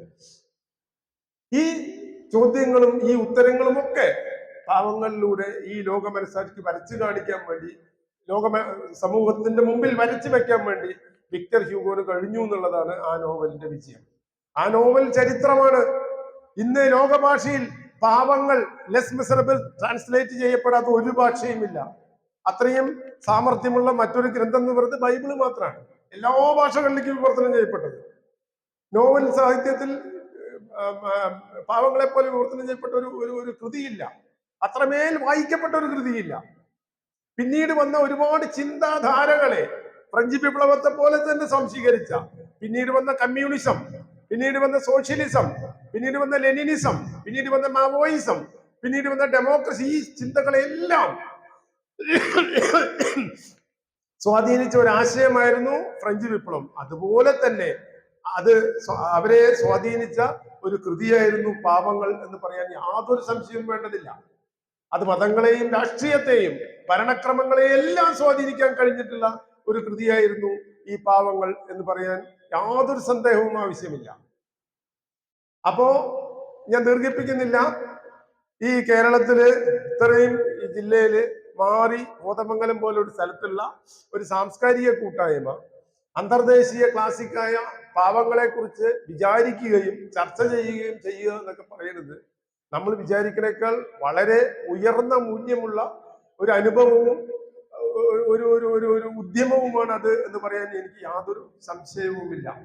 ഇതാണ് പാവങ്ങളെ കുറിച്ച് ഞാൻ ധരിച്ചു വെച്ച് മനസ്സിലാക്കിയിട്ടുള്ള, ഞാൻ വായിച്ചിട്ടുള്ള കാര്യങ്ങൾ. ഇപ്പൊ എൻ്റെ കയ്യിൽ ഉള്ള പാവങ്ങൾ പുതിയ പാവങ്ങളാണുള്ളത്. പുതിയ പാവങ്ങളുടെ ട്രാൻസ്ലേഷൻ എനിക്ക് പഴയ നെല്ലേപ്പുള്ളി നാരായണ മേനന്റെ ആ ഭാഷാ കൗശലത്തിനോളം നന്നായിട്ട് തോന്നിയില്ല. ഒരുപക്ഷെ അത് നല്ല ചെറുപ്പത്തിൽ വായിച്ചുകൊണ്ടും ഇപ്പൊ നമ്മൾ ഒരു അരക്കിഴവനായിട്ട് വായിക്കണോണ്ടുള്ള വ്യത്യാസമാവാൻ ചിലപ്പോൾ. നിങ്ങൾ പാവങ്ങൾ വായിച്ചിട്ടുണ്ടാകുമെന്ന് കരുതുന്നു. വായിച്ചിട്ടില്ലെങ്കിൽ അത് തെറ്റല്ല, വായിക്കാൻ ശ്രമിക്കണം എന്ന അഭിപ്രായം എനിക്ക് ഈ കാര്യത്തിലുണ്ട്. ഈ പാവങ്ങളുടെ ഒപ്പം തന്നെ യൂറോപ്പിൽ ജനിച്ച മറ്റൊരു കൃതിയാണ് കറാമസോവ് ബ്രദേഴ്സ്. അതുപോലെ തന്നെ ലിയോ ടോൾസ്റ്റോയ്. ഇവരെക്കാളും കുറച്ച് സീനിയറാണ്. അദ്ദേഹത്തിന് അന്ന കരീനിന. ഇതൊക്കെ ഒരു 10-30 വർഷത്തിന്റെ ഇടയിൽ റഷ്യയിലും ഫ്രാൻസിലുമായിട്ട് രൂപം കൊണ്ട കൃതികളാണ്. അതിലെല്ലാം തന്നെ വിപ്ലവകരമായ ആശയങ്ങൾ ഉണ്ടാവും. നിങ്ങൾ ആ കാലഘട്ടം ആലോചിച്ച് നോക്കണം. 1850 മറ്റൊരു പ്രത്യേകതയുള്ളത് കാറൽ മാർക്സ് അദ്ദേഹത്തിന്റെ മാർക്സിസം എന്ന ആശയത്തിന് രൂപം കൊടുത്തു തുടങ്ങിയ കാലഘട്ടം കൂടിയാണ് അത്. ഇതിന്റെയൊക്കെ ഇൻഫ്ലുവൻസ് പിന്നീട് നമുക്ക് കാണാൻ കഴിയുന്നത് 1917 സംഭവിച്ച നമ്മുടെ സോവിയറ്റ് വിപ്ലവത്തിലാണ് ഇതിന്റെയൊക്കെ ഒരു പരിസമാപ്തി നമ്മൾ കാണുന്നത്. സാഹിത്യം എന്ന് പറയുന്നത് ഒരു ചില്ലറ കാര്യമല്ല.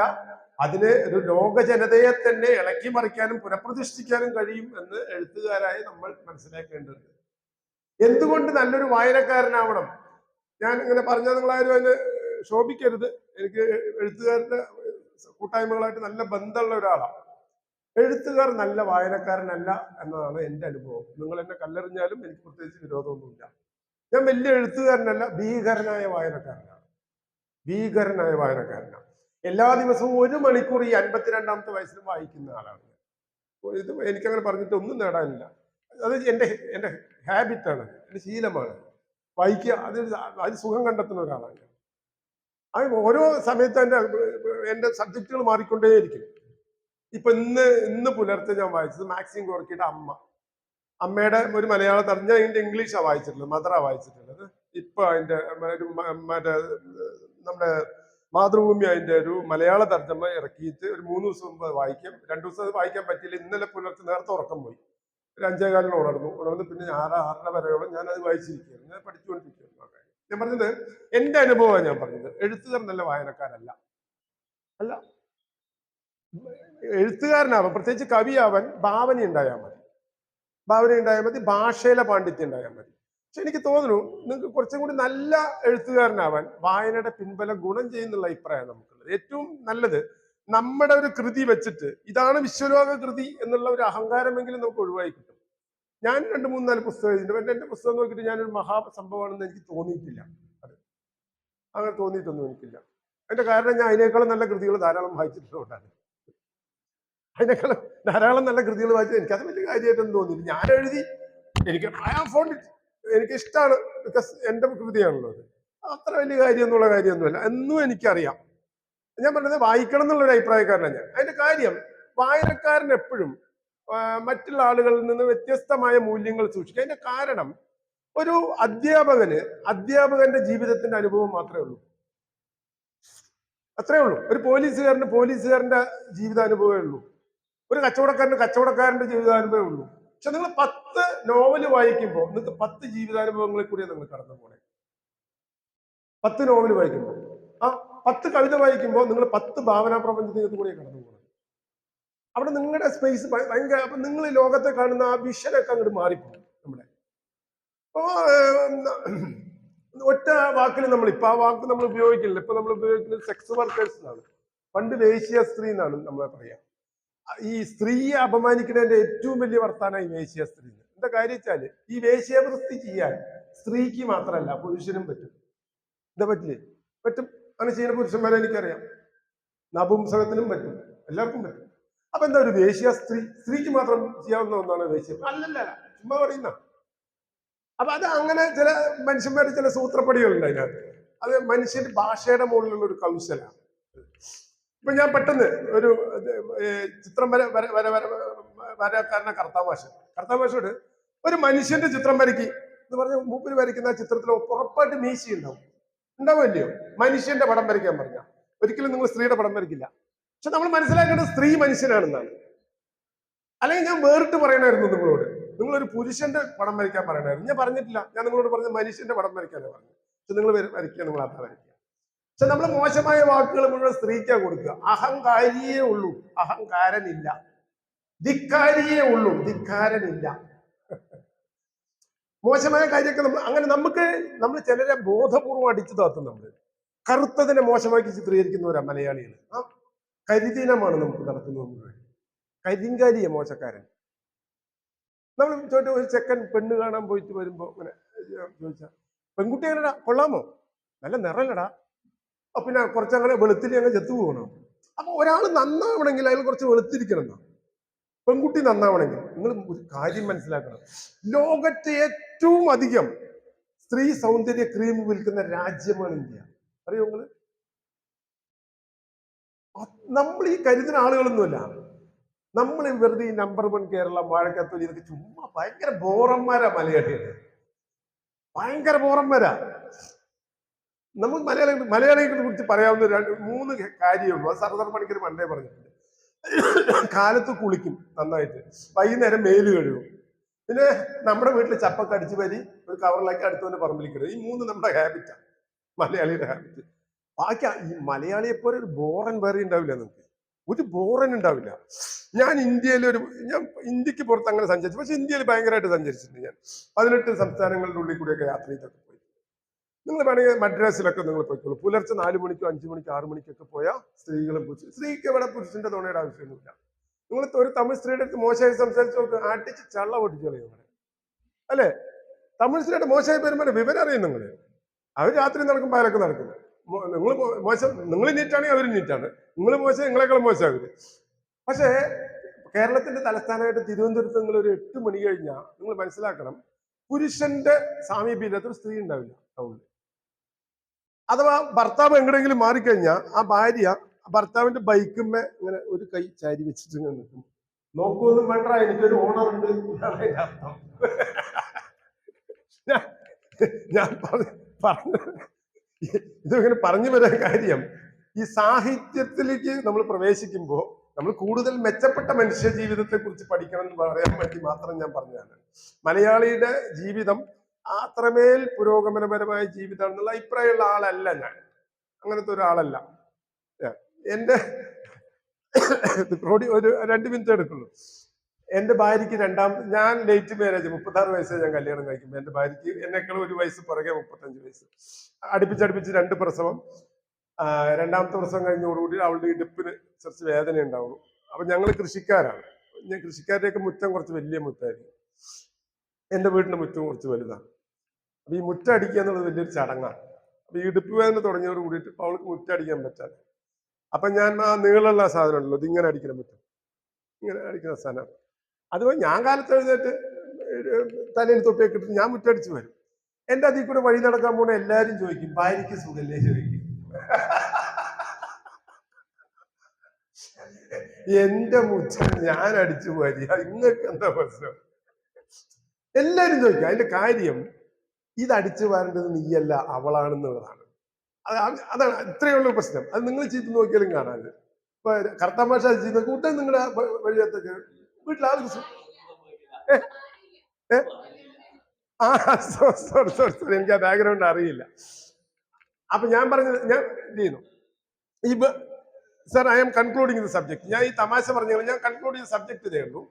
അതായത് ഈ ലോക ക്ലാസിക്കുകൾ ഏതെടുത്ത് പരിശോധിച്ചാലും നമുക്ക് മനസ്സിലാക്കാവുന്ന ഒരു കാര്യം, അത് കരാമസോവ് ബ്രദേഴ്സ് എടുത്ത് നോക്കിയാലും, അന്നാ കരീനീനെ എടുത്തു നോക്കിയാലും, വാർ ആൻഡ് പീസ് എന്ന യുദ്ധവും സമാധാനവും എടുത്തു നോക്കിയാലും, നമ്മുടെ പാവങ്ങൾ എടുത്തു നോക്കിയാലും, അങ്ങനെ ഖലീൽ ജിബ്രാന്റെ കൃതികൾ എടുത്തു നോക്കിയാലും എല്ലാം നമുക്ക് കാണാൻ പറ്റുന്ന ഒരു കാര്യം കാണാം. അത്തരം എഴുത്തുകാരെല്ലാം ഇന്നത്തെ ജീവിതത്തെക്കാൾ നല്ല ജീവിതത്തെ സ്വപ്നം കണ്ടവരാണ്. ഇന്നത്തെ ജീവിതത്തെക്കാൾ വലിയ മൂല്യങ്ങളെ സ്വപ്നം കണ്ടവരാണ്. അപ്പൊ എഴുത്തുകാരൻ അങ്ങനെയാകുമ്പോഴാണ് അവൻ ക്ലാസിക്കായി മാറുന്നതെന്ന് പറയാനാണ് ഞാൻ ഇത്രയും പറഞ്ഞത്. നിങ്ങൾക്ക് ഈ കൊലസ്റ്റ് പറഞ്ഞുകൊണ്ട് തൽക്കാലം കുറെ ആളുകളുടെ കയ്യടി പഠിക്കാം. ഇപ്പൊ നിങ്ങൾക്ക് കേരളത്തിൽ ഇപ്പൊ ഒരു സോഷ്യൽ മീഡിയ ഹാൻഡിൽ ചെയ്യുമ്പോൾ നിങ്ങൾക്ക് പെട്ടെന്ന് കയ്യടി കിട്ടണമെങ്കിൽ നിങ്ങൾ അടുത്ത സമുദായത്തെ കുറിച്ച് നിരന്തരമായി കുറെ ചീത്ത വിളിച്ചാൽ മതി. നിങ്ങളുടെ പിന്നിൽ നിറയെ ആളുകൾ വരും, നിറയെ ആളുകൾ നിങ്ങളുടെ പിന്നിൽ വരും. പക്ഷെ നിങ്ങൾ നിരന്തരമായി ഒരു ക്വാളിറ്റിയിൽ ഉറച്ചു നിന്ന് പോകുമ്പോൾ അതിന് സമയമെടുക്കും. It will take time. പക്ഷെ നിങ്ങൾ എത്ര കഴിഞ്ഞാലും നിങ്ങൾ ഓർമ്മിക്കപ്പെടുന്നതാണ്. അതാണ് ക്വാളിറ്റിയുടെ പ്രത്യേകത. ക്വാളിറ്റി നിലനിൽക്കും, മറ്റേ ക്ഷണികമാണ്. അതുപോലെ വേൾഡ് ക്ലാസിക് ആയിട്ട് നിറഞ്ഞു നിന്ന ഏത് കൃതികളും എടുത്ത് പരിശോധിച്ചാൽ കാണാം. അപ്പൊ ആ കൃതി എപ്പോഴും അതിനെ ഇന്ന് നിലനിൽക്കുന്നേക്കാൾ വലിയ മൂല്യത്തെയായിരിക്കും അത് പ്രതീക്ഷിച്ചിട്ടുണ്ടാവും. ഇപ്പൊ നമ്മുടെ കവിത്രയങ്ങളിൽ ഉള്ളൂരും ആശാനും വള്ളത്തോളും ഒക്കെ ഉണ്ടെങ്കിൽ പോലും ഏറ്റവും കാലാധിവർത്തിയായ കൃതികൾ എഴുതിയിട്ടുള്ളത് കുമാരനാശാനാണെന്നുള്ളതാണ് സത്യം. കാരണം ആ 3 കൃതികളില് അന്ന് കാലത്ത് നിന്നൊന്നും പറയുന്നത് ഒരു സ്ത്രീ എന്ന് തന്നെ മനുഷ്യനായിട്ടൊന്നും കാണുന്നൊന്നുമില്ല, മനുഷ്യന്റെ പകുതിയെ ആയിട്ടാണ് കാണുന്നത്. സ്ത്രീ കഥാപാത്രത്തേക്ക് മുഖ്യ കഥാപാത്രമായി വെക്കുകയും പുരാണത്തിലെ ദൈവങ്ങളെ പോലും ചോദ്യം ചെയ്യാൻ ശേഷിയുള്ള സ്ത്രീ കഥാപാത്രങ്ങളെ സൃഷ്ടിക്കുകയും ചെയ്ത കരുത്തുറ്റ തൂലികയുടെ ഉടമയായിരുന്നു കുമാരനാശാൻ. മറ്റുള്ളവരുടെ പോലെ സ്തുതിപാഠങ്ങളൊന്നും ആയിരുന്നില്ല. കുമാരനാശൻ ഭയങ്കരമായിട്ട് വായിക്കപ്പെടേണ്ട ആളാണ്. കുമാരനാശന്റെ ഓരോ കൃതിയിലും വെടിയുണ്ടകളുണ്ട്. സൂക്ഷിച്ച് പൊതിഞ്ഞു വെച്ച വെടിയുണ്ടകളാണ് കുമാരനാശന്റെ കൃതികളുടെ പ്രത്യേകത. അതുകൊണ്ടാണ് അതിന്റെ 100-ാം വർഷവും അതിന്റെ 100-ാം വർഷം കഴിഞ്ഞ വർഷം ആഘോഷിക്കപ്പെട്ടിരുന്നു കേരളത്തിൽ വ്യാപകമായിട്ട്. കേരളത്തിലെ ഒരുപാട് സ്ഥലത്ത് ആഘോഷിക്കപ്പെട്ടിരുന്നു. അപ്പൊ ഞാൻ പറയുന്ന ഒരു എഴുത്തുകാരനായിട്ട് നിലനിൽക്കുക മാത്രമല്ല, സമൂഹത്തിലെ മേൽത്തരം ആശയങ്ങൾ സൃഷ്ടിക്കാനും അത് നിലനിർത്താനും അതിന് പ്രചാരണം കൊടുക്കാനും കൂടി തന്റെ തൂലികയുടെ ശക്തിയെ പ്രയോജനപ്പെടുത്തുമ്പോഴാണ് അയാൾ ക്ലാസിക്കുകളുടെ കർത്താവായി തീരുന്നതെന്നാണ് ഒരു വായനക്കാരൻ എന്ന നിലയിലുള്ള എൻ്റെ അഭിപ്രായം. ഇതാണ് എനിക്ക് ഈ വിഷയത്തെ സംബന്ധിച്ച് പറയാനുള്ള അഭിപ്രായം. ഞാൻ പറഞ്ഞ ഈ കൃതിയെ സംബന്ധിച്ച കാര്യങ്ങളിലും ഞാൻ പറഞ്ഞ കാര്യങ്ങളിലും എന്തെങ്കിലും ആശയക്കുഴപ്പങ്ങളോ സംശയങ്ങളോ ഉണ്ടെങ്കിൽ ചോദിച്ചാൽ, ചുരുക്കി ചോദിച്ചാൽ എന്നാലാവുന്ന രീതിയിൽ സംശയ നിവൃത്തി വരുത്തി തരാനായിട്ട് സാധിക്കും. നന്ദി.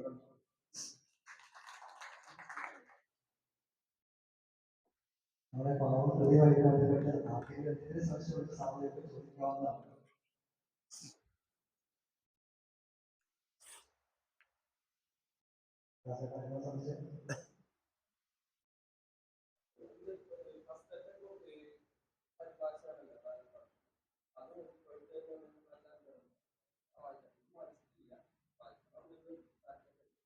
ഞാൻ പറയാം, ചോദിച്ചോളൂ, ഞാൻ മെമ്മറിയിലുണ്ട്, ചോദ്യം മനസ്സിലായി, പറഞ്ഞോളൂ, ചോദിച്ചോളൂ, ഒരുമിച്ച് മറുപടി വരാം.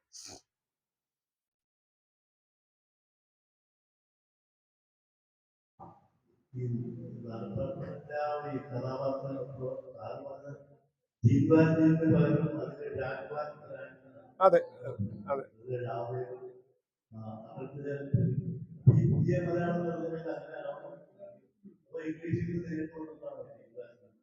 ഞാൻ പറയാം സാർ ഇരുന്നോളൂ, ഞാൻ പറയാം.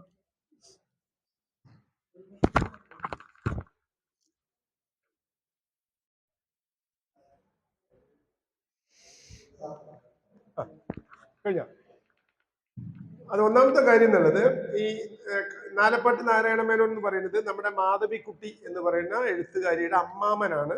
ഈ നമ്മുടെ ഈ നാലപ്പാട്ട് നാരായണ മേനോൻ, അതായത് ഇദ്ദേഹത്തിന്റെ അമ്മയുടെ സൗകര്യം, അവരുടെ കുടുംബം തന്നെ ഒരു കവി കുടുംബമാണ് ഈ നാലപ്പാട്ട് കുടുംബം എന്ന് പറയുന്നത്. അപ്പൊ അതിന്റെ ഒരു ശക്തി അവരുടെ കയ്യിലുണ്ടാവും. അപ്പൊ ഈ നാലപ്പാട്ട് നാരായണ മേനോന്റെ ഭാര്യ മരിച്ചതിനെ തുടർന്ന് അദ്ദേഹം എഴുതിയിട്ടുള്ള ഒരു കൃതിയുണ്ട്, കണ്ണുനീർത്തുള്ളി. ശരിക്കും സത്യസന്ധമായിട്ട് വായിച്ച് നിങ്ങൾ കരയും. അവിടെ ഇരുന്നത് നിങ്ങൾ കരഞ്ഞു പോകും, ചുമ്മാ കരയും. നിങ്ങൾ കടിച്ചു പിടിച്ച് വായിച്ചാലും നിങ്ങൾ കരയും. ആ കാവ്യ ഭാഷ അത്ര ശക്തിയുണ്ട്. ഈ നാരായണ മേനോനാണ് ഇത് പരിഭാഷണം ചെയ്തിരിക്കുന്നത്. സ്വാഭാവികമായിട്ട് അതിന്റെ ആ ഒരു കരുത്ത് അതിനകത്ത് കാണും. പക്ഷെ ഇന്നത്തെ പ്രൊഫസർമാർക്കൊക്കെ കഴിവുണ്ടാവും, പക്ഷെ നാരായണ മേനോന്റെ ഭാഷയുടെ ഒരു ഒരു ഒരു കാവ്യത്വം എന്ന് പറയില്ലേ, അത് കിട്ടൽ എളുപ്പമല്ല. അതുകൊണ്ടായിരിക്കും എനിക്ക് തോന്നുന്നത്. ഞാൻ ഇത് രണ്ടും വായിച്ചിട്ടുണ്ട്. ഞാൻ ഇതിന്റെ ഇംഗ്ലീഷും വായിച്ചിട്ടുണ്ട്, നാരായണ മേനോന്റെ ഇതും വായിച്ചിട്ടുണ്ട്, ഓർഡിനറി ഇപ്പത്തെ തരത്തിലും വായിച്ചിട്ടുണ്ട്. അത് നാരായണ മേനോന്റെ ഒരു കപ്പാസിറ്റിയാണത്. അങ്ങനെ കാരണം അയാൾ കവിയാണ് ബേസിക്കലി. കവി ഒരു ഗദ്യം എഴുതുമ്പോൾ നല്ല രസം ഉണ്ടാവും ഇത് വായിക്കാനായിട്ട്. മറ്റേത് ഒഫീഷ്യലി അതിൽ ഇംഗ്ലീഷിൽ ഇന്നതാണ്, അത് നോക്കി അതിപ്പോ എനിക്കും അറിയാം, ട്രാൻസ്ലേറ്റ് ചെയ്യാൻ അറിയാം, പക്ഷെ ആ ഭംഗി കിട്ടില്ല. നാരായണ മേനോന്റെ കാവ്യത്തിന് ഭയങ്കര ഭംഗിയാണ്. ആ തലമുറയിലേക്ക് ചേട്ടനൊക്കെ വായിച്ചിട്ട് കരഞ്ഞിട്ടുണ്ടാവും അത് വായിച്ചാൽ. അത് ഈ ഫ്രാൻസിലെ ഫ്രഞ്ച് നെയിമുകളൊക്കെ പൊതുവെ മലയാളികൾക്ക് അത്ര സുഖമല്ല മനസ്സിലാക്കാനാണ്. ശരിക്കത് ഷങ് വൽ ഷങ് എന്നാണ് അയാളുടെ പേര്, ഇതിലെ നായകന്റെ പേര്. അത് എങ്ങനെ ജീൻ വാൽജീനായി എന്ന് ചോദിച്ചാല് അത് ഇംഗ്ലീഷിലേക്ക് ട്രാൻസ്ലേറ്റ് ചെയ്തപ്പോൾ അത് ജീൻ വാൽജീനായി മാറി. അത് നാലപ്പാട്ട് നാരായണ മേനോൻ ഇംഗ്ലീഷിൽ നിന്ന് മലയാളത്തിൽ ട്രാൻസ്ലേറ്റ് ചെയ്തപ്പോൾ ജീൻ വാൽജീനായി. അതിലത്തെ എല്ലാ പേരുകളും ഫ്രഞ്ചിൽ വേറൊരു പേരാണ്, ഇംഗ്ലീഷിൽ വേറൊരു പേരാണ്. പിന്നെ ഫ്രഞ്ച് നെയിം നമുക്കത് ഡൈജസ്റ്റ് ചെയ്ത് വരില്ല. ഇപ്പൊ നമ്മൾ അറിയപ്പെടുന്ന ഒരു തത്വചിന്തയുണ്ട്, റൂസോ അല്ലേ? അദ്ദേഹത്തിന് ശരിക്കും പേര് ഷങ്കസ് റസ്സ എന്നാണ്. അത് ഒരു ഫ്രഞ്ച് വേർഡാണ്, കിട്ടില്ല. ഇംഗ്ലീഷുകാരൻ അത് പെട്ടെന്ന് റൂസോ ആക്കി. നമ്മൾ കോഴിക്കോട് എന്ന് പറയും, ഇംഗ്ലീഷുകാരന്റെ നാവിൽ അത് കിട്ടാണ്ടായപ്പോ അവൻ കാലിക്കറ്റ് എന്നാക്കിയില്ലേ? അതുപോലത്തെ ഒരു കൗശലം. അതാണ് അതിന്റെ വ്യത്യാസം. രണ്ടും ക്ലിയർ ആണല്ലോ. നാലപ്പാട്ട് നാരായണ മേനോൻ മറ്റേ പരിഭാഷപ്പെടുത്തിയ കൃതി ഇപ്പൊ അവൈലബിൾ ആണോ എന്ന് വാസ്തവത്തിൽ എനിക്ക് അറിഞ്ഞുകൂടാ. ഉണ്ടെങ്കിൽ അത് കിട്ടാൻ സാധ്യത മാതൃഭൂമിയിൽ മാത്രമാണ്.